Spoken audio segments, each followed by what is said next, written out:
ನಕ್ಸಲ್ ಸಂಘಟನೆ ಅನ್ನೋದು ಇದೊಂದು ಸಂವಿಧಾನ ಬಾಹಿರವಾದ ಕೃತ್ಯಗಳನ್ನು ಮಾಡಬೇಕು ಅಂತಲೇ ಹುಟ್ಕೊಂಡಿದ್ದಂಥ ಒಂದು ಸಂಘಟನೆ. ಈ ಸಂಘಟನೆಯ ಉದ್ದೇಶವೇ ಮೇಲ್ವರ್ಗದ ಜನರು ಮತ್ತು ಶ್ರೀಮಂತರ ವಿರುದ್ಧ ಹೋರಾಟ ಮಾಡಬೇಕು.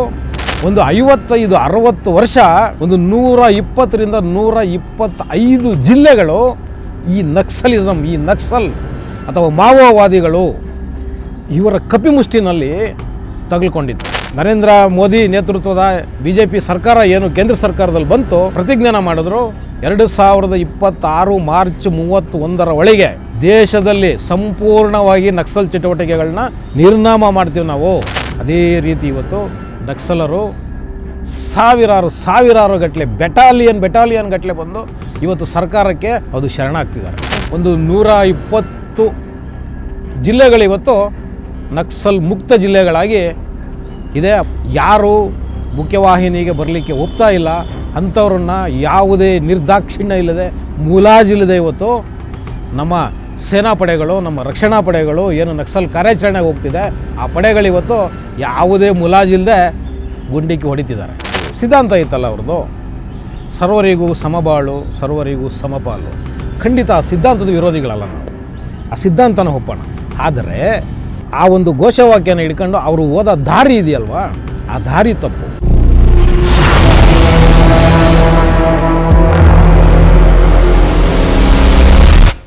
TV ವಿಕ್ರಮದ ಪ್ರೀತಿಯ ನೋಡುಗರಿಗೆ ಟ್ಯಾಕ್ಸಿವಾಲಾ ಕಾರ್ಯಕ್ರಮಕ್ಕೆ ಸ್ವಾಗತ. ನಾನು ನಿಮ್ಮ ನರಸಿಂಹಮೂರ್ತಿ.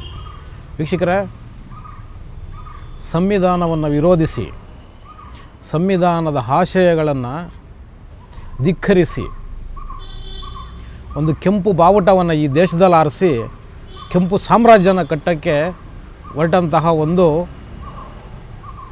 ಭಾರತೀಯರೇ ಮಾಡ್ಕೊಂಡಂತಹ ಒಂದು ಭಾರತ ಮೂಲದ್ದೇ ಆದ ಒಂದು ಸಂಘಟನೆ ನಕ್ಸಲ್ ಸಂಘಟನೆ.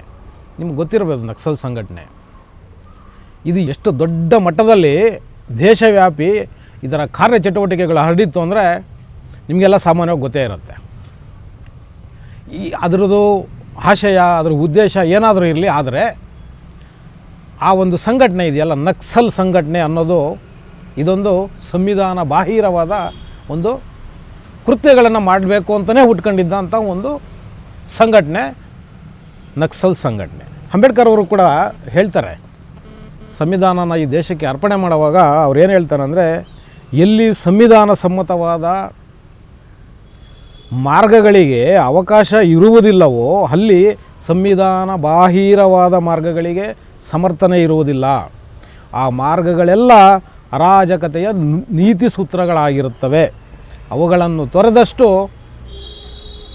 ದೇಶಕ್ಕೆ ಮತ್ತು ಜನಸಮುದಾಯಕ್ಕೆ ಕ್ಷೇಮ ಅಂತ ಹೇಳಿಬಿಟ್ಟು ಡಾಕ್ಟರ್ BR ಅಂಬೇಡ್ಕರ್ ಅವರು ಕೂಡ ಸಂವಿಧಾನನ ಈ ದೇಶಕ್ಕೆ ಅರ್ಪಣೆ ಮಾಡಿದಂಥ ಸಂದರ್ಭದಲ್ಲಿ ನಕ್ಸಲ್ ವಿರುದ್ಧದ ಒಂದು ಹೇಳಿಕೆನ ಡಾಕ್ಟರ್ BR ಅಂಬೇಡ್ಕರ್ ಅವರು ಮಾಡ್ತಾರೆ. ಏನು ಇವರ ಮೂಲ ಉದ್ದೇಶ ಏನಾಗಿತ್ತು ನಕ್ಸಲರದ್ದು? ಈ ದೇಶದಲ್ಲಿ ಏನು ಅಸಮಾನತೆ, ಅಸಹಾಯಕತೆ, ಬಡತನ, ನಿರುದ್ಯೋಗ, ದಲಿತರು, ತುಳಿತಕ್ಕೆ ಒಳಗಾದವರು, ಈ ರೀತಿಯ ಸಾಕಷ್ಟು ವರ್ಗಗಳು ಈ ದೇಶದಲ್ಲಿ ಈಗಲೂ ಇದೆ, ಹಿಂದೆನೂ ಇತ್ತು.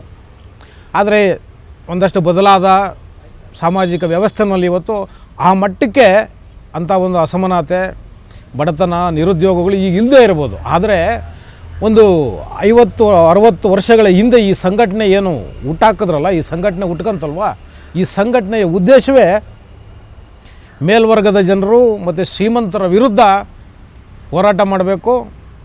ಯಾರು ಈ ದೇಶದಲ್ಲಿ ಶ್ರೀಮಂತರಿದ್ದಾರೆ, ಯಾರ ಹತ್ರ ಶ್ರೀಮಂತಿಕೆ ಇದೆ, ಯಾರು ನಿರ್ಗತಿಕರಿದ್ದಾರೆ, ಆ ಶ್ರೀಮಂತರನ್ನು ಒಡೆದು ಬಡಿದು ಬೆದರಿಸಿ ಅವರಲ್ಲಿರ್ತಕ್ಕಂತಹ ಸಂಪತ್ತನ್ನು ಬಡವರಿಗೆ ಹಂಚಬೇಕು, ದಲಿತರಿಗೆ ಹಂಚಬೇಕು, ನಿರ್ಗತಿಕರಿಗೆ ಹಂಚಬೇಕು, ಭೂಮಿನ ಕಿತ್ಕೋಬೇಕು, ಉಳ್ಳೋರ ಹತ್ರ ಭೂಮಿನ ಕಿತ್ಕೋಬೇಕು, ಇಲ್ಲದೇ ಇರೋರಿಗೆ ಕೊಡಬೇಕು. ಈ ಥರ ನಾನಾ ಉದ್ದೇಶಗಳನ್ನ ಇಟ್ಕೊಂಡು ಈ ಸಂಘಟನೆ ಸ್ಥಾಪನೆ ಆಯಿತು. ಸಂಘಟನೆಯ ಉದ್ದೇಶ ಒಳ್ಳೆಯದೋ ಕೆಟ್ಟದ್ದೋ ಅದು ನಾವು ಈಗ ಚರ್ಚೆ ಮಾಡೋದು ಅಪ್ರಸ್ತುತ. ಹೌದು, ಏನಕ್ಕೆ ಅಂದರೆ ಯಾವುದೇ ಒಂದು ಸಂಘಟನೆ ಸಂವಿಧಾನ ಬಾಹಿರವಾಗಿ ಯಾವುದೆಲ್ಲ ಚಟುವಟಿಕೆಗಳನ್ನ ಮಾಡುತ್ತೆ ಅದನ್ನು ಯಾವುದೇ ಒಂದು ಸಂವಿಧಾನದ ಅಡಿನಲ್ಲಿ ಕೆಲಸ ಮಾಡುವಂತಹ ಪ್ರಜಾಪ್ರಭುತ್ವದ ಹೆಸರಿನಲ್ಲಿ ಕೆಲಸ ಮಾಡುವಂತಹ ಒಂದು ದೇಶ ಒಪ್ಕೊಳ್ಳೋಕ್ಕೆ ಸಾಧ್ಯನೇ ಇಲ್ಲ. ಆ ಕಾರಣಕ್ಕೋಸ್ಕರ ಈ ಒಂದು ನಕ್ಸಲ್ ಚಟುವಟಿಕೆ, ಒಂದು ನಕ್ಸಲ್ ಸಂಘಟನೆ ಏನಿದೆ, ಇದು ಒಂದು ಕಾನೂನು ಬಾಹಿರವಾಗಿ, ಸಂವಿಧಾನ ಬಾಹಿರವಾಗಿ ಹುಟ್ಕೊಂಡಂತಹ ಒಂದು ಸಂಘಟನೆ. ನಾನು ಆಗಲೇ ಹೇಳ್ದಂಗೆ ಇವರ ಮೂಲ ಆಶಯ, ಇವರ ಮೂಲ ಉದ್ದೇಶ, ಪ್ರಿಯಾಂಬಲ್, ಪೀಠಿಕೆ, ಈ ಸಂಘಟನೆಯ ಪೀಠಿಕೆನೇ ಬಡವರ ಉದ್ಧಾರ, ತುಳಿತಕ್ಕೆ ಒಳಗಾದವರ ಪರವಾಗಿ ನಾವು ನಿಲ್ತೀವಿ ಅನ್ನೋದು. ಆದರೆ ನೋಡಿ, ಈ ಸಂಘಟನೆ ಏನು ತನ್ನ ಉದ್ದೇಶನ ಇಟ್ಕೊಂಡಿತ್ತು, ಆ ಉದ್ದೇಶನೇ ಕಾಲಾನಂತರದಲ್ಲಿ ಮರೆಯೋದಕ್ಕೆ ಶುರು ಮಾಡಿತ್ತು. ಏನಕ್ಕೆ ಅಂದರೆ, ಈಗ ಅವ್ರ ದಾಳಿಗಳು ಯಾರ ಮೇಲೆ ಮಾಡ್ತಿದ್ರು, ಅಥವಾ ಅವರು ಯಾರನ್ನ ಕೊಲ್ತಾ ಇದ್ದರು, ಅಥವಾ ಸಂಘಟನೆಗಳಿಗೆ ಯಾರು ಸೇರ್ಕೊತಾ ಇದ್ದರು ನೋಡಿ. ಯಾರು ಬಡವರಿದ್ದಾರೆ, ಯಾರು ಶೋಷಿತಕ್ಕೆ ಒಳಗಾಗಿದ್ದಾರೆ, ಯಾರು ತುಳಿತಕ್ಕೆ ಒಳಗಾಗಿದ್ದಾರೆ, ಯಾರು ಆರ್ಥಿಕವಾಗಿ ಹಿಂದುಳಿದಿದ್ದಾರೆ, ಯಾರು ಸಾಮಾಜಿಕವಾಗಿ ಹಿಂದುಳಿದಿದ್ದಾರೆ, ಶೈಕ್ಷಣಿಕವಾಗಿ ಹಿಂದುಳಿದಿದ್ದಾರೆ, ಇಂಥ ಜನನೇ, ಇಂಥ ಬುಡಕಟ್ಟು ಜನನೇ ಸಂಘಟನೆಯಲ್ಲಿ ಸೇರಿಕೊಂಡಿದ್ದು. ಮತ್ತು ಇಂಥ ಒಂದು ಸಮಾಜದ ಮೇಲೆ ಏನೋ ಒಂದು ಅಸಹ್ಯನ ಯಾವ ಸಮುದಾಯಗಳು, ಬುಡಕಟ್ಟು ಜನಾಂಗಗಳು ಅಥವಾ ನಗರಗಳಲ್ಲಿದ್ದಂಥ ಒಂದಷ್ಟು ಜನ ವಿದ್ಯಾವಂತ ಯುವಕರುಗಳನ್ನೂ ಕೂಡ ಇವರು ತಲೆ ಕೆಡಿಸಿ, ಈ ಅಸಮಾನತೆ ಇದೆ ದೇಶದಲ್ಲಿ, ನಾವು ಇದ್ರ ವಿರುದ್ಧ ಹೋರಾಟ ಮಾಡಬೇಕು ಅಂತ ಹೇಳಿ ಅವರಿಗೆ ತಲೆ ಕೆಡಿಸಿ ನೋಡಿ. ನಮ್ಮ ದೇಶದ ವ್ಯವಸ್ಥೆ ಹೆಂಗಪ್ಪ ಇದೆ ಅಂದರೆ, ನಮ್ಮದು ಮತಪೆಟ್ಟಿಗೆಯ ವ್ಯವಸ್ಥೆ. ಹೌದು, ನಮ್ಮದು ಮತಪೆಟ್ಟಿಗೆಯ ವ್ಯವಸ್ಥೆ, ಬುಲ್ಲೆಟ್ನ ವ್ಯವಸ್ಥೆ ಅಲ್ಲ, ನಮ್ಮದು ಬ್ಯಾಲೆಟ್ ವ್ಯವಸ್ಥೆ ಇರೋದು. ನಮ್ಮ ಏನೇ ಆಶೋತ್ತರಗಳು, ನಮ್ಮ ಕಷ್ಟ ಸುಖ, ನಮ್ಮ ಮೇಲೆ ಆದ ದೌರ್ಜನ್ಯಗಳು, ನಮಗಾದ ಅನ್ಯಾಯಗಳನ್ನ ನಾವು ಸರಿ ಮಾಡ್ಕೊಳ್ಬೇಕು ಅಂದರೆ ನಮಗೆ ಇರೋದು ಒಂದೇ ಒಂದು ಮಾರ್ಗ, ಸಂವಿಧಾನಿಕವಾದ ಮಾರ್ಗದಲ್ಲೇ ನಾವು ನಡಿಬೇಕು. ಸಂವಿಧಾನದ ಆಶಯಗಳ ಪ್ರಕಾರನೇ ನಮ್ಮ ಏನೇ ಬೇಡಿಕೆಗಳಿದ್ರೂ ಕೂಡ ಈಡೇರಿಸ್ಕೊಳ್ಬೇಕು. ಯಾಕೆಂದರೆ ಸಂವಿಧಾನದ ಮೇಲೆ ನಡೀತಿರ್ತಕ್ಕಂತಹ ಈ ದೇಶದಲ್ಲಿ ಖಾಸಗಿಯವರು ಬಂದೂಕು ಹಿಡ್ಕೊಳ್ಳೋದಕ್ಕೆ ಯಾವುದೇ ಕಾರಣಕ್ಕೂ ಸಾಧ್ಯ ಇಲ್ಲ. ಆ ರೀತಿಯ ಖಾಸಗಿಯವರು ಬಂದೂಕುಗಳು, ಲಾಂಗುಗಳು, ಮೊಚ್ಚುಗಳು ಏನಾದರೂ ಕೈಗೆ ಹಿಡ್ಕೊಂಡ್ರೆ ಅದು ಅಸಂವಿಧಾನಿಕವಾದ ಕೆಲಸಗಳಾಗುತ್ತೆ, ಅದ್ರ ಮೇಲೆ ಕ್ರಮಗಳಾಗ್ತವೆ. ಆದರೆ ವೀಕ್ಷಕರೇ, ದುರದೃಷ್ಟವಶ ಒಂದು 55-60 ವರ್ಷ ಈ ದೇಶದಲ್ಲಿ ಸರಿಸುಮಾರು ಏನಿಲ್ಲ ಅಂದರೂ ಒಂದು 120ರಿಂದ 125 ಜಿಲ್ಲೆಗಳು ಈ ನಕ್ಸಲಿಸಮ್, ಈ ನಕ್ಸಲ್ ಅಥವಾ ಮಾವೋವಾದಿಗಳು ಇವರ ಕಪಿಮುಷ್ಟಿನಲ್ಲಿ ತಗಲ್ಕೊಂಡಿತ್ತು. ಹೌದು, ಒಂದು 100ರಿಂದ 120ರಿಂದ 125 ಜಿಲ್ಲೆಗಳು. ಯೋಚನೆ ಮಾಡಿ ನೀವು, ಎಷ್ಟು ದೊಡ್ಡ ಮಟ್ಟದಲ್ಲಿ ಈ ಸಂಘಟನೆ ಬೆಳೆದಿತ್ತು, ಎಷ್ಟು ದೊಡ್ಡ ಮಟ್ಟದಲ್ಲಿ ಈ ಸಂಘಟನೆಗೆ ಜನ ಸೇರಿಕೊಂಡಿದ್ರು ಅಂತ ಹೇಳಿ.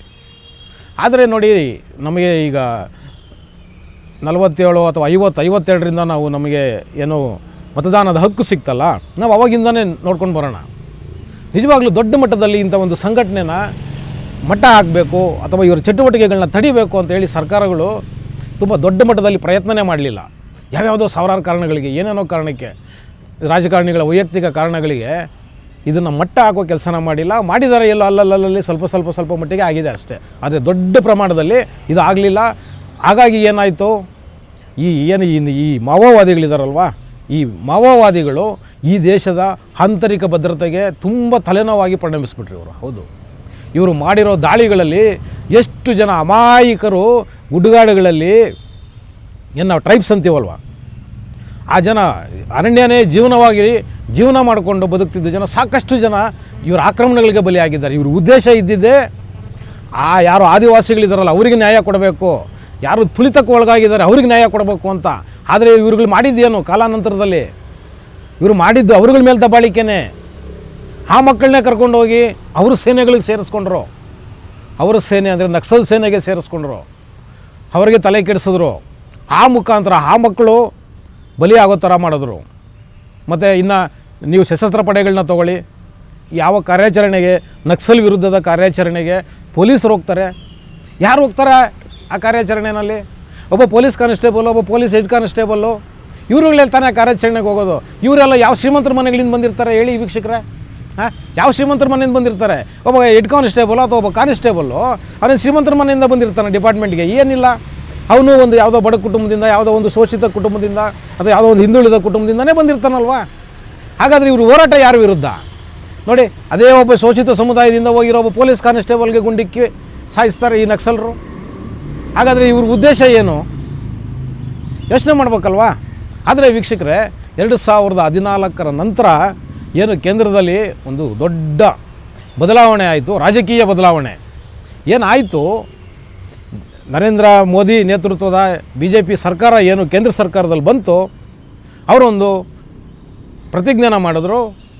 2026 ಮಾರ್ಚ್ 31 ಒಳಗೆ ದೇಶದಲ್ಲಿ ಸಂಪೂರ್ಣವಾಗಿ ನಕ್ಸಲ್ ಚಟುವಟಿಕೆಗಳನ್ನ ನಿರ್ನಾಮ ಮಾಡ್ತೀವಿ ನಾವು. ಹೌದು, ಇದನ್ನು ಕೊನೆಗಾಣಿಸ್ತೀವಿ ಅಂತ ಏನೊಂದು ಪ್ರತಿಜ್ಞೆ ಮಾಡಿದ್ರಲ್ವ. ನಿಜವಾಗ್ಲೂ ಕೂಡ ಇವತ್ತು ಏನು ಕೇಂದ್ರ ಸರ್ಕಾರ ನರೇಂದ್ರ ಮೋದಿ ಅವ್ರ ನೇತೃತ್ವದಲ್ಲಿದೆ, ವಿಶೇಷವಾಗಿ ಗೃಹ ಸಚಿವರು ಏನಿದ್ದಾರೆ ಅಮಿತ್ ಶಾ ಅವರಿಗೆ ನಿಜವಾಗ್ಲೂ ಅವರಿಗೆ ಒಂದು ಸಲ್ಯೂಟ್ ಮಾಡಲೇಬೇಕು ಈ ಟೈಮಲ್ಲಿ. ನಾನು ಏನಕ್ಕೆ ಇದನ್ನು ಹೇಳ್ತಿದ್ದೀನಿ ಅಂದರೆ, ನೋಡಿ, ಒಂದು 125 ಜಿಲ್ಲೆಗಳು ದೇಶದಲ್ಲಿ, ಜಾರ್ಖಂಡ್, ಛತ್ತೀಸ್ಗಢ, ಒಡಿಸ್ಸಾ, ಮಹಾರಾಷ್ಟ್ರ, ಆಂಧ್ರ ಪ್ರದೇಶ್, ಕರ್ನಾಟಕದ ಕೆಲವು ಜಿಲ್ಲೆಗಳನ್ನೂ ಸೇರ್ಕೊಂಡು ನಾನು ಹೇಳ್ತಾ ಇದ್ದೀನಿ. ಇಷ್ಟು ರಾಜ್ಯಗಳಲ್ಲಿ ನಕ್ಸಲರು ತುಂಬ ದೊಡ್ಡ ಮಟ್ಟದಲ್ಲಿ ಅವ್ರ ಚಟುವಟಿಕೆಗಳನ್ನ ಮಾಡ್ತಾಯಿದ್ರು. ಅವ್ರ ಚಟುವಟಿಕೆಗಳಿತ್ತು, ಅಮಾಯಕರನ್ನ ಸುಲಿಗೆ ಮಾಡ್ತಾಯಿದ್ರು. ಯಾಕೆಂದರೆ ಶ್ರೀಮಂತರು ಈಗ ಅವ್ರ ಕೈನಲ್ಲಿ ಸಿಗೋ ಪರಿಸ್ಥಿತಿನಲ್ಲಿ ಇರಲಿಲ್ಲ. ಏನಕ್ಕೆ ಅಂದರೆ ಇವತ್ತಿನ ಟೆಕ್ನಾಲಜಿ, ಇವತ್ತಿನ ಏನು ಸೆಕ್ಯೂರಿಟಿಗೆ ಉಪಯೋಗಿಸ್ತಕ್ಕಂಥ ಏನಿವತ್ತು ಉಪಕರಣಗಳಿದೆ, ಆ ಕಾರಣಕ್ಕೋಸ್ಕರ ಇವತ್ತು ಶ್ರೀಮಂತರಿಗೆ ಅವರು ಟಾರ್ಗೆಟ್ ಮಾಡೋಕ್ಕಾಗಲಿಲ್ಲ. ಶ್ರೀಮಂತರು ಸಿಕ್ಕಲಿಲ್ಲ ಅವ್ರಿಗೆ. ಆದರೆ ಏನು ಮಾಡಿದ್ರು ಅವರು? ಬಡವ್ರನ್ನ ಟಾರ್ಗೆಟ್ ಮಾಡಿದ್ರು. ಬಡಬಗ್ರ ಮನೆಗೆ ನುಗ್ತಾಯಿದ್ರು, ಸಿಕ್ಕಿದ್ದು ಹೊತ್ಕೊಂಡು ಹೋಗ್ತಾಯಿದ್ರು, ಸಿಕ್ಕಿದ್ದು ಕೊಳ್ಳೆ ಹೊಡಿತಾಯಿದ್ರು. ಅವರ ಮೂಲ ಆಶಯಗಳೇನಿತ್ತಲ್ಲ ಅದಕ್ಕೇ ಬೆಂಕಿ ಹಚ್ಬಿಟ್ರು. ಈ ಏನು ಕೇಂದ್ರದ ಗೃಹ ಮಂತ್ರಿ ಅಮಿತ್ ಶಾ ಅವರು ಏನೊಂದು ಪ್ರತಿಜ್ಞಾನ ಮಾಡಿದ್ರು ವೀಕ್ಷಕರೇ, ಇವತ್ತು ಅವ್ರು ಏನು ಹೇಳಿದ್ರು ಅದೇ ರೀತಿ ಇವತ್ತು ನಕ್ಸಲರು ಸಾವಿರಾರು ಗಟ್ಟಲೆ ಬೆಟಾಲಿಯನ್ ಗಟ್ಟಲೆ ಬಂದು ಇವತ್ತು ಸರ್ಕಾರಕ್ಕೆ ಶರಣಾಗ್ತಾಯಿದೆ ವೀಕ್ಷಕರೇ. ಹೌದು, ಶರಣಾಗ್ತಿದ್ದಾರೆ. ಸರ್ಕಾರ ಅವರನ್ನು ಶರಣಾಗತಿ ಮಾಡ್ಕೊಂಡು ಏನು ಹಾಗೆ ಏನು ಬೀದಿಗೆ ಬಿಡ್ತಾ ಇಲ್ಲ. ಅವರಿಗೆ ಏನೆಲ್ಲ ಸೌಕರ್ಯಗಳು ಬೇಕು, ನಕ್ಸಲ್ ಪ್ಯಾಕೇಜ್ಗಳನ್ನ ಕೇಂದ್ರ ಸರ್ಕಾರ ಘೋಷಣೆ ಮಾಡಿದೆ, ನಮ್ಮ ರಾಜ್ಯ ಸರ್ಕಾರವೂ ಮಾಡಿದೆ. ನಮ್ಮ ರಾಜ್ಯ ಸರ್ಕಾರದವರು ಕೂಡ ಒಂದಷ್ಟು ಜನ ಶರಣಾಗತಿ ಮಾಡ್ಕೊಂಡಿದ್ದಾರೆ. ಹೌದು, ಮಾಡ್ಕೊಂಡಿದ್ದಾರೆ. ಅದೇ ರೀತಿ ಕೇಂದ್ರ ಸರ್ಕಾರವನ್ನು ಕೂಡ ತುಂಬ ದೊಡ್ಡ ಮಟ್ಟದಲ್ಲಿ ಇವತ್ತು ಏನು ನಕ್ಸಲ್ ಚಟುವಟಿಕೆಗಳಲ್ಲಿ ಯಾರೆಲ್ಲ ತೊಡಗಿದ್ದಾರೆ ಅಂಥ ಜನರನ್ನ ಇವತ್ತು ಕರ್ಕೊಂಡು ಬಂದು ಮುಖ್ಯವಾಹಿನಿಗೆ ಬಿಡೋವಂಥ ಒಂದು ಕಾರ್ಯಕ್ರಮನ ತುಂಬ ಅದ್ಭುತವಾಗಿ ಮಾಡ್ತಿದ್ದಾರೆ. ಹೌದು, ಅವರಿಗೆ ಏನೆಲ್ಲ ವ್ಯವಸ್ಥೆ ಬೇಕು, ಸಮಾಜದ ಮಧ್ಯೆ ಅವರು ಬದುಕಬೇಕು, ನಿಮ್ಮ ಹಾಗೇ ಅವರು ಕೂಡ ಬದುಕನ್ನು ಕಟ್ಕೋಬೇಕು. ಆ ಕಾರಣಕ್ಕೋಸ್ಕರ ಇವತ್ತು ಸರ್ಕಾರ ಎಲ್ಲ ರೀತಿಯಲ್ಲೂ ಕೂಡ ಅವರಿಗೆ ಸಪೋರ್ಟನ್ನು ಮಾಡಿ ಇವತ್ತು ಅವ್ರನ್ನ ಕಾಡಿನಿಂದ ನಾಡಿಗೆ ಇವತ್ತು ಕರ್ಕೊಂಡು ಬರುವಂಥ ಒಂದು ದೊಡ್ಡ ಮಟ್ಟದ ಪ್ರಯತ್ನ ಮಾಡಿ ಅದರಲ್ಲಿ ದೊಡ್ಡ ಮಟ್ಟದಲ್ಲಿ ಯಶಸ್ಸು ಕೂಡ ಆಗಿದೆ. ಹೌದು ವೀಕ್ಷಕರೇ, ಹೆಚ್ಚು ಕಮ್ಮಿ ಒಂದು 3-4 ಜಿಲ್ಲೆಗಳನ್ನು ಬಿಟ್ಟರೆ ಹೆಚ್ಚು ಕಮ್ಮಿ ಒಂದು 120 ಜಿಲ್ಲೆಗಳಿವತ್ತು ನಕ್ಸಲ್ ಮುಕ್ತ ಜಿಲ್ಲೆಗಳಾಗಿ ಇದೆ. ಮತ್ತು ಅಲ್ಲಿ ಏನು ಗುಡ್ಗಾಡಲ್ಲಿ ಜನ ಜೀವನ ಮಾಡ್ತಿದ್ದಾರೆ, ಅವರ ಬದುಕು ಕೂಡ ಇವತ್ತು ಹಸನಾಗೋ ಮಟ್ಟಕ್ಕೆ ಹೋಗಿದೆ. ಯಾವುದೇ ಒಂದು ದೇಶದಲ್ಲಿ ನೋಡಿ, ನಮ್ಮದೇ ಆದ ಒಂದು ಕಾನೂನಿನ ಚೌಕಟ್ಟನ್ನು ಮಾಡ್ಕೊಂಡಿರುತ್ತೆ, ತನ್ನದೇ ಆದ ಚೌಕಟ್ಟನ್ನು ಮಾಡ್ಕೊಂಡಿರುತ್ತೆ. ನಾವು ಕೂಡ ಅಷ್ಟೇ, ಈ ದೇಶವೂ ಕೂಡ ಇದಕ್ಕಾದ ಒಂದು ಚೌಕಟ್ಟಿದೆ, ಇದಕ್ಕೊಂದು ಸಂವಿಧಾನ ಇದೆ. ನಮ್ಮ ಯಾವುದೇ ಕಷ್ಟ ಸುಖ, ನಮ್ಮ ಏನೇ ಹೋರಾಟ, ನಮ್ಮ ಏನೇ ಪ್ರತಿಭಟನೆಗಳಿದ್ರೂ ಕೂಡ ನಾವು ಸಂವಿಧಾನದ ಅಡಿಯಲ್ಲಿ ಮಾಡಬೇಕು, ಸಂವಿಧಾನ ಒಪ್ಪೋ ರೀತಿಯಲ್ಲಿ ಮಾಡಬೇಕು. ಸಂವಿಧಾನದ ಮುಖಾಂತರನೇ ನಮ್ಮ ಆಶೋತ್ತರಗಳನ್ನ ನಾವು ತೀರಿಸ್ಕೊಳ್ಬೇಕು. ಯಾವುದೇ ಕಾರಣಕ್ಕೂ ಯಾವುದೇ ವಿಚಾರ ಇರಲಿ, ನಾನು ಬರೀ ನಕ್ಸಲ್ ಪಾಲಿಸಿ ಅಥವಾ ಏನೋ ಅವ್ರದ್ದು ಮಾವೋ ಸಿದ್ಧಾಂತ ಇತ್ತಲ್ಲ, ನಾನು ಅದೊಂದೇ ಹೇಳ್ತಾ ಇಲ್ಲ. ಹೌದು, ಇವತ್ತೇನು ದೇಶದಲ್ಲಿ ಇವತ್ತು ಟೆರರಿಸಮ್ ಇದೆ, ಹೌದು, ಅದರಲ್ಲೂ ಇಸ್ಲಾಮಿಕ್ ಟೆರರಿಸಮ್ ಇದೆ. ಯಾರೇ ಕೂಡ ಬಂದೂಕನ್ನು ಹಿಡಿದ್ರೆ ಖಾಸಗಿ ಆಗಿ ಅದು ಸಂವಿಧಾನ ವಿರೋಧ ಆಗುತ್ತೆ. ಆ ಕಾರಣಕ್ಕೋಸ್ಕರ ಇವತ್ತು ಕೇಂದ್ರ ಸರ್ಕಾರ ತುಂಬ ದೊಡ್ಡ ಮಟ್ಟದಲ್ಲಿ ಒಂದು ಪ್ರಯತ್ನನ ಮಾಡಿ ಇವತ್ತು ಎಲ್ಲ ನಕ್ಸಲರನ್ನ ಶರಣಾಗತಿ ಮಾಡೋದರ ಮುಖಾಂತರ ದೇಶದಲ್ಲಿ ಒಂದು ಏನು ಆಂತರಿಕ ಭದ್ರತೆಗೆ ತೊಡಕಾಗಿದ್ದರು ಈ ನಕ್ಸಲರು, ಅವರನ್ನು ಮುಖ್ಯವಾಹಿನಿಗೆ ಕರ್ಕೊಂಡು ಬರೋದ್ರ ಮುಖಾಂತರ ಯಾರು ಮುಖ್ಯವಾಹಿನಿಗೆ ಬರಲಿಕ್ಕೆ ಒಪ್ತಾ ಇಲ್ಲ ಅಂಥವ್ರನ್ನ ಯಾವುದೇ ನಿರ್ದಾಕ್ಷಿಣ್ಯ ಇಲ್ಲದೆ, ಮುಲಾಜಿಲ್ಲದೆ ಇವತ್ತು ನಮ್ಮ ಸೇನಾ ಪಡೆಗಳು, ನಮ್ಮ ರಕ್ಷಣಾ ಪಡೆಗಳು ಏನು ನಕ್ಸಲ್ ಕಾರ್ಯಾಚರಣೆಗೆ ಹೋಗ್ತಿದೆ, ಆ ಪಡೆಗಳಿವತ್ತು ಯಾವುದೇ ಮುಲಾಜಿಲ್ಲದೆ ಗುಂಡಿಕ್ಕಿ ಹೊಡಿತಿದ್ದಾರೆ. ನೋಡಿ ವೀಕ್ಷಕರೇ, ಈ ಮಾವೋವಾದಿಗಳು ಅಥವಾ ಈ ನಕ್ಸಲರ ಏನೊಂದು ಸಿದ್ಧಾಂತ ಇತ್ತಲ್ಲ ಅವ್ರದ್ದು, ಸರ್ವರಿಗೂ ಸಮಬಾಳು, ಸರ್ವರಿಗೂ ಸಮಪಾಲು. ಖಂಡಿತ ಆ ಸಿದ್ಧಾಂತದ ವಿರೋಧಿಗಳಲ್ಲ ನಾವು, ಆ ಸಿದ್ಧಾಂತನ ಒಪ್ಪೋಣ. ಆದರೆ ನಾವಿವತ್ತು ವಿರೋಧ ಮಾಡ್ತಿರೋದು ಅವರ ವಿರುದ್ಧ ಇವತ್ತು ಕಾರ್ಯಾಚರಣೆಗಳಾಗ್ತಿರೋದು ಏನಕ್ಕೆ ಅಂದರೆ, ಅವರು ಆ ಒಂದು ಘೋಷವಾಕ್ಯನ ಹಿಡ್ಕೊಂಡು ಅವರು ಹೋದ ದಾರಿ ಇದೆಯಲ್ವಾ, ಆ ದಾರಿ ತಪ್ಪು. ಹೌದು, ಆ ದಾರಿ ತಪ್ಪು. ಏನಕ್ಕೆ ಆ ದಾರಿ ತಪ್ಪು ಅಂದರೆ, ನಿಮ್ಮ ಏನು ಸರ್ವರಿಗೂ ಸಮಬಾಳು ಸರ್ವರಿಗೂ ಸಮಪಾಲು ಅನ್ನೋ ಈ ಘೋಷವಾಕ್ಯ ಇದೆಯಲ್ಲ, ಇದನ್ನು ಎಲ್ರಿಗೂ ಹಂಚಬೇಕು ಅನ್ನೋದೇ ಉದ್ದೇಶ ಆಗಿದ್ದಿದ್ರೆ ಇದು ಸಂವಿಧಾನದ ಆಶಯಗಳ ಅಡಿನಲ್ಲೇ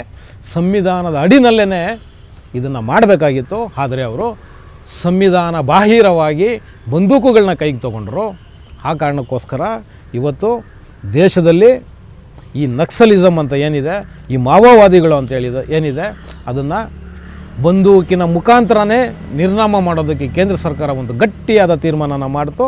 ಅದರ ಪರಿಣಾಮ ಇವತ್ತು ಭಾರತದ ಹೆಚ್ಚು ಕಮ್ಮಿ ರಾಜ್ಯಗಳಲ್ಲಿ ಅವರ ಒಂದು ಅಸ್ತಿತ್ವ ಇತ್ತಲ್ಲ, ಅದನ್ನು ಸರ್ವನಾಶ ಆಗಿದೆ.